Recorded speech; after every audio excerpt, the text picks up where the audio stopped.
Paul Pogba pourrait bientôt retrouver une équipe de football. Mais qu'en est-il de sa famille? Suspendu pendant 4 ans, le sportif a également dû faire face à une tentative d'extorsion, dont son frère Mathias a fait partie. Dans 7 à 8, il a évoqué leur relation actuelle, 3 ans après les faits. Comment va Paul Pogba? Le joueur de l'équipe de France de football a connu des moments difficiles ces dernières années. Le sportif n'est plus avec son club, la Juventus Turin, et pourrait bientôt retrouver une équipe pour renouer avec sa passion, le ballon rond.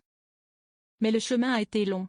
Le champion du monde 2018 a été suspendu 4 ans pour dopage, en raison de la prise d'un complément alimentaire. Dans l'entretien de 7 à 8, Paul Pogba est revenu sur un autre épisode de sa vie, très sombre, la tentative d'extorsion dont il a été victime de la part de proches, dont son frère Mathias. Condamné pour les faits, ce dernier a dit regretter. Et le footballeur dévoile ce 22 juin 2025 qu'ils sont toujours en contact, on a parlé entre nous, avec la famille.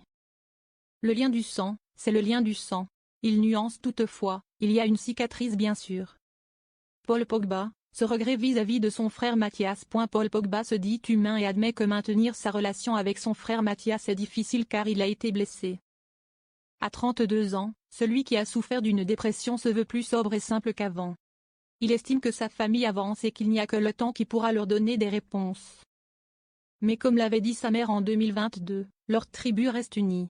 La présence de son père, décédé en 2017, aurait sûrement changé les choses, je ne pense pas que les choses se seraient passées comme ça. Pourtant, il en ressort du positif, ça devait arriver. J'ai beaucoup appris.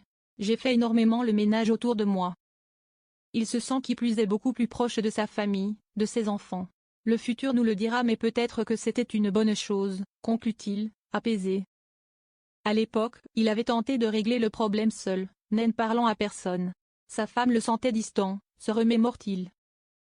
Le footballeur est également revenu sur le choc de sa suspension.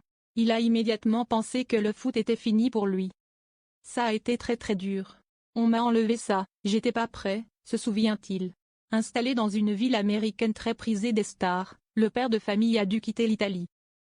Emmener ses enfants à l'école chaque jour en passant devant le stade était trop dur pour lui. Il raconte leurs questions, douloureuses, c'est quand que tu vas jouer? C'est quand qu'on peut aller au stade? Il espère désormais retrouver le plaisir de jouer prochainement, dans une nouvelle équipe.